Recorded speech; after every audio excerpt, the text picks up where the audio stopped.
Good evening, guys. I hope you are all good. This is the second session of our talk, our everyday talk at 5 p.m. And I am glad that you are joining me today in this live session. I would like to apologize for yesterday because of work. Because of work commitments, I was not able to fulfill, but we are still together every 5 p.m. Thank you for tuning in even today, and I believe that your life is going to be transformed. So today we are continuing with the topic, a renewed mindset. And I said on Monday that a renewed mindset is a mind that is transformed. In other words, total transformation has happened to that mind. Now, yesterday I was listening to Miles Monroe, and he asked these questions and said, what is the richest place on earth? And Miles Monroe, out of that, he came up to a conclusion and he said the richest place on earth is the grave, because a lot of people died without releasing their full potential. And he mentioned that in the grave, you find books that were not written. You find stories that were never told. You find movies that were not produced, because people are comfortable hiding behind whatever seems to be, an excuse to them. What will people say? What if this thing doesn't sell? What if this doesn't succeed? And I just want to tell you today that whatever God blesses you with and He gives you, look, when you were born, you were already born with a gift. And that gift can only be fulfilled by you and you alone.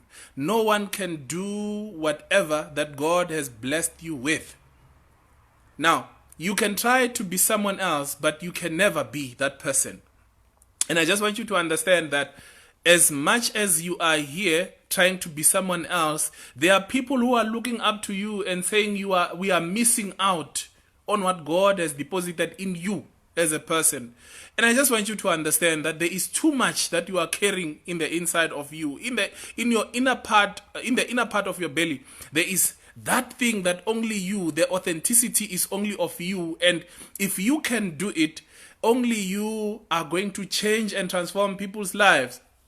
Why is it that we are not doing anything about it? It's because we are hiding behind other people, believing that they do it better or they are good, and we are neglecting whatever it is. Look, whatever it is that you were given at your time of birth, you are the only person who understands it.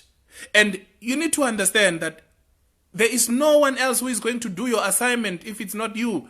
And that's why a lot of people died holding on to their gifts, because they refused to serve the world with their gifts. I just want to challenge you today as I talk about a renewed mind, that a renewed mind is a mind that forgets everything about the world and focuses everything on the self in order to serve the world. You can never serve the world if you fail to recognize who you are and what you were given at birth. The minute you begin to discover yourself, that is where you are going to be able to serve, and serve purposefully.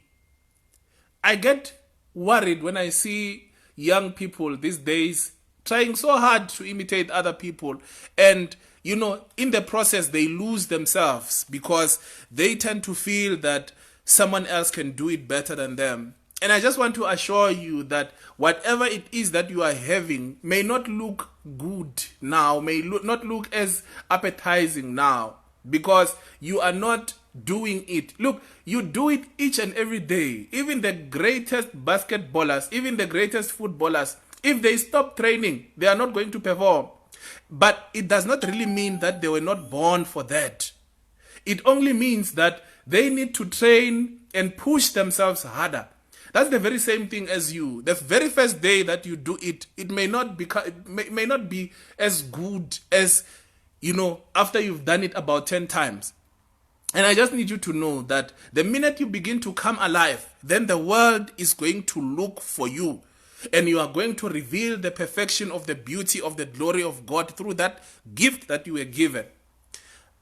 I always look at people who wish that there was someone else, and I always get concerned, and I'm like, if only you knew the gift that you were having inside of you, if only you knew the person that you were, if only you knew the value that you carry, if only you knew how many people are waiting for you out there. They are not waiting for that person. I was talking to someone today and I said to them, you know what, you have your own audience. And if you can understand that there is no one else who is going to please people who are sent to you, then you are going to understand that, you know what, as much as someone else likes this person, they will never like that person more than they can of me. And that's why the point of competition does not really, hold value, because I can never compete with you in being you. So if you can be able to find yourself and you say, I really just want to be myself now. I want to find myself where I lost myself. Because look, you are not waiting for God. God is already waiting for you to discover who you are. So if you knew exactly what you were, then you would stop imitating people. You would stop, with all these things that you are doing, all these unnecessary things that we are doing in order to try and become someone else. We would really stop with them, because the world is not waiting for them. And I'm going to emphasize that the world is looking for your solution, and it is only your solution that is going to solve their problems. People are looking for all sorts of things. I am carrying a solution and an answer to someone else's life. And as long as I am playing small, then I'm not going to be able to serve those very same people. So there are people who today are looking for answers, and they will go anywhere, everywhere. They will go everywhere looking for that particular answer. But because my mind is still not transformed, I am still trying to walk around with the chickens while I'm an eagle.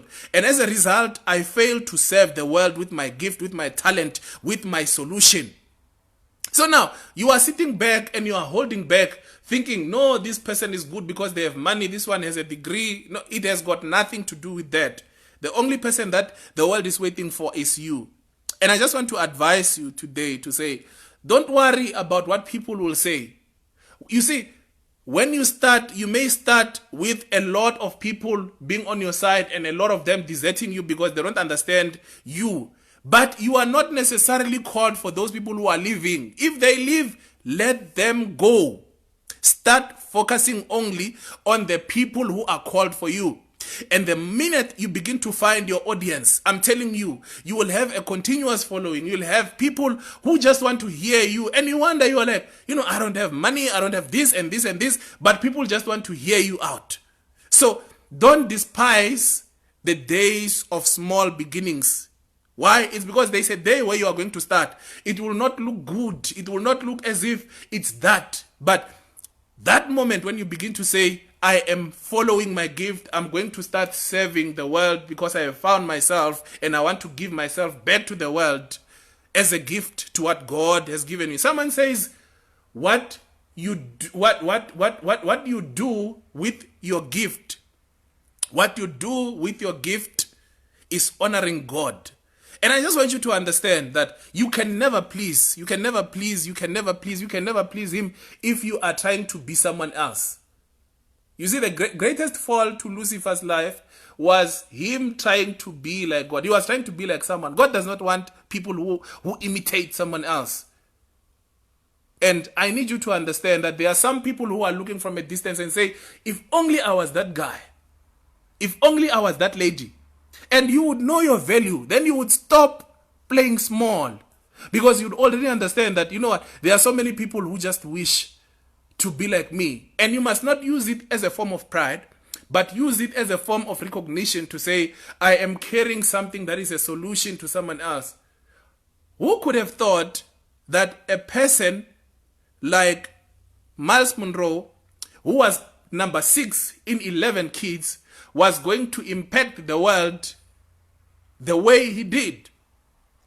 Why? It's because he decided to find himself. A lot of us hide behind our poverty and we say, no, I'm poor. This is not for me. I don't have enough. I have this. I've got these downfalls. My mother is poor. My dad is not having enough. My brother is a drunkard. This and this. We've got all the reasons why it will not work. But my encouragement to you today is to say, you know what? Find your innermost being. Find that part of you that when you do it, everyone else wants to know you. I'm telling you, even your poverty will run away. You know what poverty is afraid of? It's not afraid of strategies and all these things that we go around, running around looking. No, poverty is afraid of you finding yourself, because the more you find yourself, people will begin to put value in that thing that you've already found. But I think the problem that we have now is that we ignore who we are and we start looking around. We move from one conference to the other trying to find value. And as a result, we fail to understand that actually I was not born to run around with chickens. I was born to discover who I am. And the minute you begin to discover that, you begin to fly like an eagle. Because an eagle only flies alone. And that is who you are. Look, a typical example of when you were conceived, there were millions and millions and millions of sperms that were, moving around the birth canal, trying to find a place of entry into that egg. And it so happened to be you that won. Now, you already won the first race in life, meaning you were born a winner. You don't need to compete with anyone in that regard. You were born a winner. There were so many who were supposed to be there, but they all died along the way, and you succeeded. Now, the best prize that you ever won in your life was making it to in this earth. And I just want you to understand that after you have already won that victory, which is life, then you need to find the reason and meaning for that life that you have, received the rights to be here. If you can find that, I'm telling you, you will get to understand that actually there is more to my life than what I thought I was. And, the world is going to be blessed because of you becoming yourself.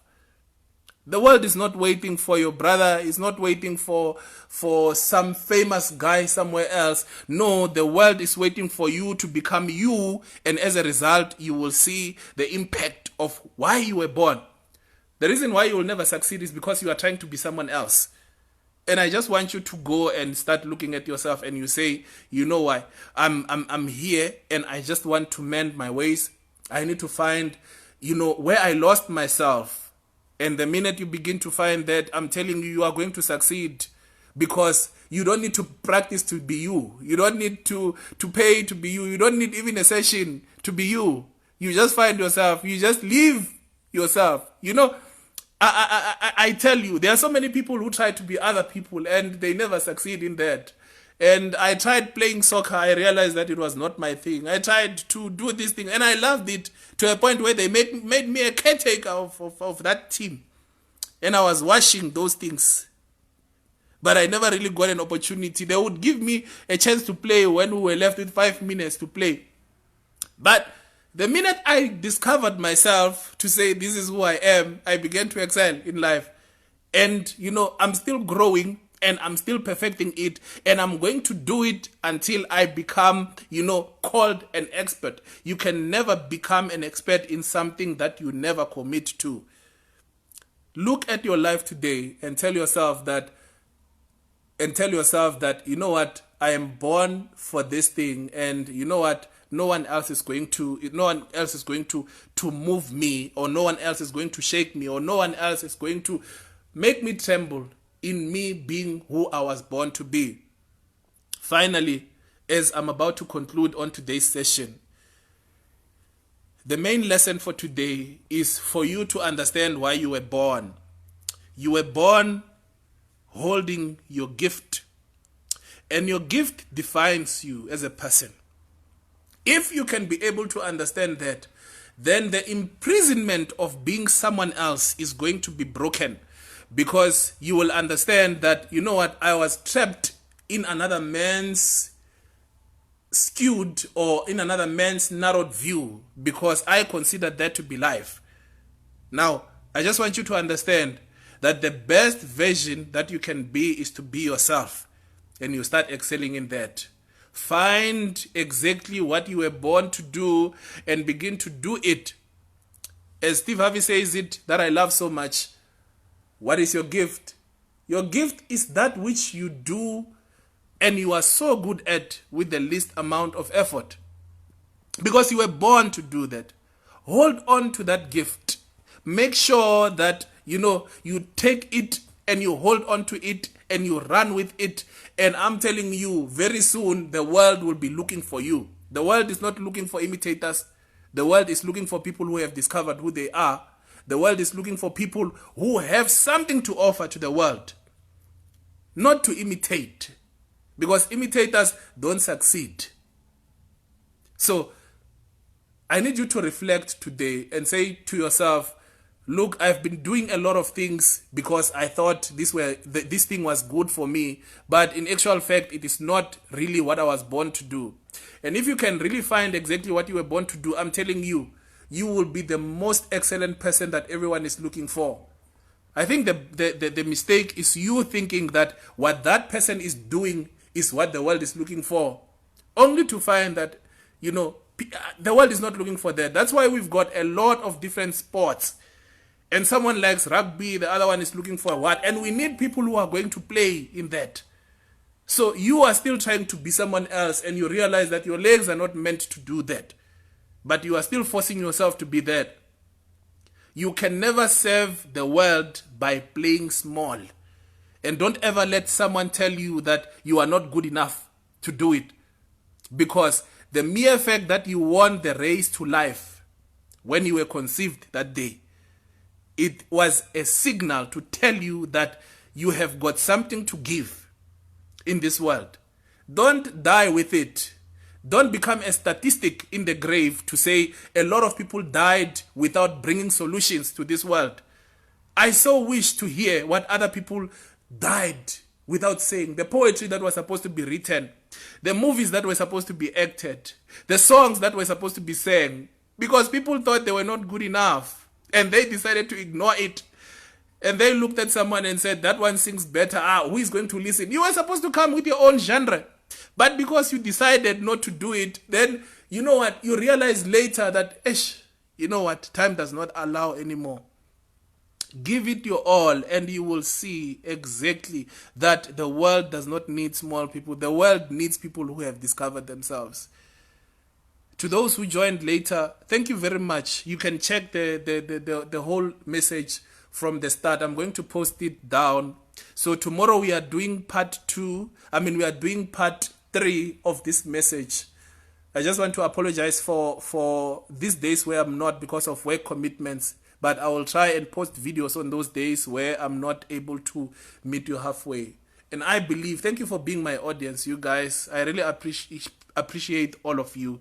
And you know what? Let's go and make an impact. The world is waiting for us. So tomorrow again at 5 p.m., we are continuing with this talk to say, find yourself. We are talking about a renewed mindset. And a renewed mindset is just that mindset that understands that it was in this world, that you came here for a particular reason. Let's talk again tomorrow, 5 p.m. sharp. I thank you guys, all of you. I can see you. Enjoy the rest of your day. Thank you.